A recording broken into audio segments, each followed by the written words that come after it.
Hi, Coach. Jenna Ortiz, Arizona Republic. What do you take away from this season? I'm extremely proud of our group. First off, I'd like to congratulate Vegas. Unbelievable team. They were just playing at a extremely high level. We, put ourselves in position to, have a chance in a couple games. But what a run that they've been on. I think they've 25-3 in their last 28 games.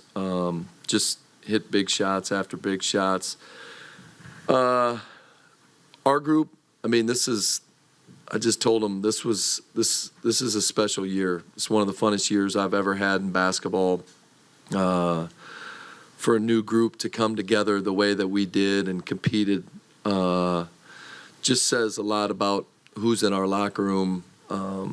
Everyone involved, everyone bought in to the vision, to kind of like restructuring the group. I think the X Factor, the city of Phoenix, the state of Arizona has really gotten behind our group just because we just play the right way. We play together and we play tough. And so I'm going to remember this year forever, right? This is a special year. Obviously, you want to get to the finals and win the finals, and it doesn't always work out the way that you want, but I've just loved what we've started to build here, and it's just a great group. I'm just disappointed that it's ended. Coach, staying on the left side of the room, row 3. Hey, Nate. Joanna with the Minerva News. Prior to the game, you said that you were going to fight, to stay alive here in the finals. Fortunately, that's not the case. But can you elaborate a little bit more on what it is that you saw from your team tonight? Not only tonight's game, but throughout the season, and how proud of you are of them throughout the season as well. We've just been resilient all year. Things. When we would get behind, we wouldn't hang our heads. We would continue to compete. We competed again tonight after getting down. I don't know I think it was 20 in the first half or early in the third, and we just keep playing for 40 minutes, and I think when you do that, you always give yourself a chance, and that's why we're one of the last two teams here. And these are opportunities for us to continue to build towards a championship, right? You look at that team out there and all the experiences that they've been through together. That stuff matters, right? We had great playoff series in the first 2 rounds, but this is another level, and they've been there, and that's something that we're building towards. Coach, to your right in the front row. Hey, Nate. Kendra Andrews, ESPN. I have 2 questions for you. The first is, did the refs give any explanation to you on your ejection and double technical? Yeah, to me, it's embarrassing. I feel bad that I was tossed. I've been around this game a long time. I think it's one of the weakest double technicals ever. I didn't even know that I got the second one, to be completely honest. I don't understand it. I feel bad for our team, our fans, my family. It wasn't needed, in my opinion. Now, I'd love to hear their call, but yeah, it was weak. We're playing for our playoff lives. Most coaches, when they get tossed, you're doing it on purpose, right? And that was not my intention at all.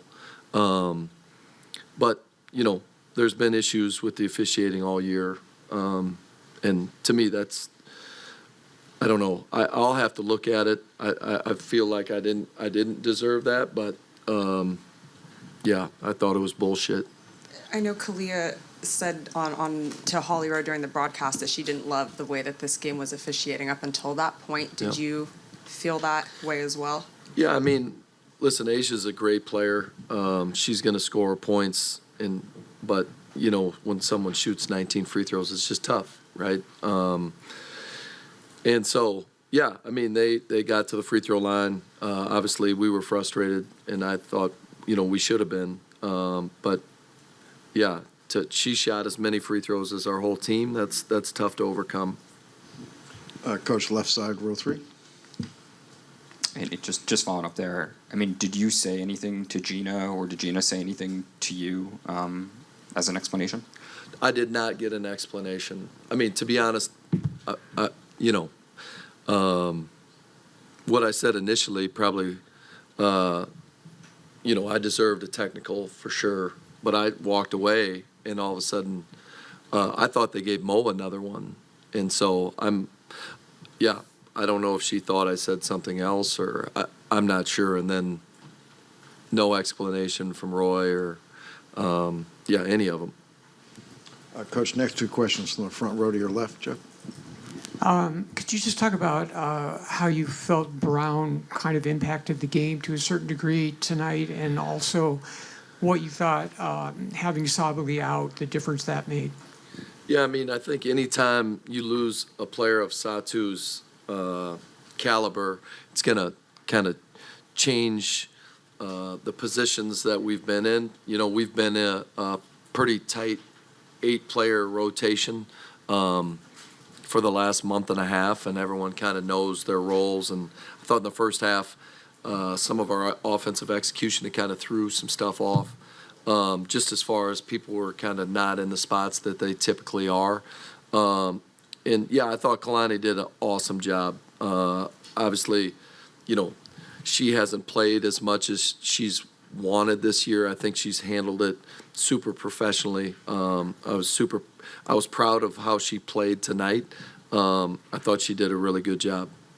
Guys, I see a lot of hands raised. We will do our best to get to as many as possible. Coach, next question, front row left. Hey, Coach. It's Aya Abdeen for the 9450. It's good to see you. What have you seen from Christy Tolliver? She took over as the associate head coach after your ejection tonight. And how do you make a case for Christy Tolliver's candidate as head coach in the future? Yeah, I mean, I thought, I think KT's ready. I've spoke on it before. I don't think that's fair to her to put her in that position in a closeout game. It's not what my goal was. But I'm sure she handled it awesome. Obviously, I'm watching on TV, and I thought she did a great job. Yeah, she's ready. I think it's like any of these jobs. The interview is one thing, but day to day, the approach that tells a whole different story. And I think she's deserving. I think she's ready. And now, an organization has to give her a shot. Coach, to your right in the third row. Coach Greg Moore, Arizona Republic. It's a tough loss. I'm sorry for going back to these technicals. I can't recall a game where it was ever 4-0, right? Yeah. And I mean, like Natasha Mack was on the court for 1:52. She picked up 2 fouls. You put in Kalani in the first quarter. She was on the court for maybe 4 minutes, picked up 2 fouls. What did you say to the ref other than that? Like, what did you say to the ref to make him kick you out? I can't remember what I said, and I probably don't need to repeat it. But yeah, I mean, it's just the inconsistencies night to night. I mean, in a closeout game for them to shoot 35 free throws, it's not ideal. I thought early in the playoffs, they'd let teams play a little bit more, but tonight that was not the case. And now that that's out of the way, what can you say about Alyssa Thomas out there playing with one arm? Maybe the craziest thing I've seen. Yeah, I mean, I haven't got to speak to her about what happened with her shoulder. Obviously, she's had shoulder issues. From what I understand, they got a couple scans or X-rays and everything came back okay. But yeah, I mean, she's one of the toughest players I've ever been around, if not the toughest. Her competitive spirit and will to win. Listen, I wanted to win for our organization, our city, but more than that, I wanted to win for AT because I know how much she wears it on her sleeve and how much she just wants to win at the highest level. She has not won a championship yet. That's her ultimate goal. That's her drive. And, I feel for her because she takes so much pride in it, right? There's some people that play the game because they're good at it. Some play because they like it. And she loves it. She loves it. And, I respect the hell out of her for that. Coach in the second row to your right.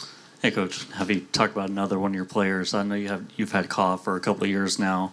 How have you seen her grow, and how much do you think this is going to fuel her to have another great year next year? Yeah, I mean, Ka took a chance on an organization that won 9 games before she decided to come here, right? Nick had just taken over a new coach from a different league that a lot of people weren't excited that I was coming either. And she was willing to sit down with us and talk to us about our future together. And she is definitely a big part of why we're here. She loves the bright lights. She came out tonight and did an amazing job. And just her leadership and growth as a player has been fun to watch. And I just love coaching her every day. We have time for 2 more. Coach, to your left, toward the back of the room. Coach, just to piggyback off of what you're saying about how fans weren't happy about you coming here. Now that you've gotten them this far within your second season and with so much turnover that coaches have in this industry, do you feel like you've won the fans over and you feel like, or the Mercury fans over, and you feel like you've cemented your job with so many coaches losing their jobs? I don't know if your job is ever safe as a coach. I wish, I don't think, I'm not on social media, so I don't see everything that was said. Obviously, friends and family, wasn't a popular hire at the time. But, listen, I just try my best every day. You got to have great players to get where we're at. We've got a great organization, great ownership that supports us in the right way. I'm super thankful to be here. I've learned a lot as a coach. It's challenging and exciting and awesome and all in one day, right? And I think we're building something pretty cool and special here, and I'm thankful for this opportunity. I'm sorry, we do have 2 more questions now. Coach, to your right in the front row, and then we have 1 more after that. And so just to kind of reflecting on this series, it felt like it wasn't necessarily the same in terms of you all kind of controlling the margins, all of the things that you consider margins. What did you feel like kind of went into that, and how did you feel like you all kind of assessing the adjustments and things like that you made over the course of the series? Yeah, I think we ran into a really good team, right? We ran into a team that has been through it together. We ran into a team that had the ultimate belief and trust that they could get it done as a unit. With a great coach that has been through this. And so, we had our chances, and I liked us coming into the finals. You get game 1 and things change a little bit, right? Maybe our belief and momentum and all those types of things, but it's what a 7-game series brings is just what you're talking about, the changes and the rotation and adjustments and things like that. And, I thought we made some good changes along the way. I'm sure I'll sit down and watch it in a couple weeks or a month after letting it settle down.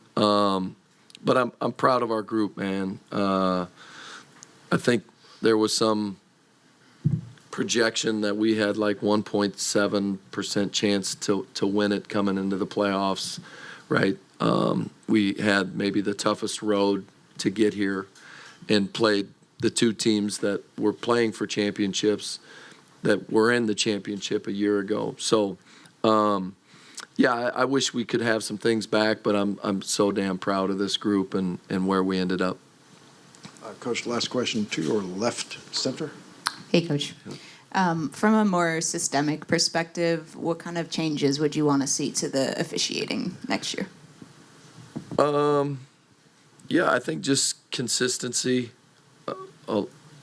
across the board. Yeah, I mean, again, I came from a league that I thought that, you know, there was real direction and growth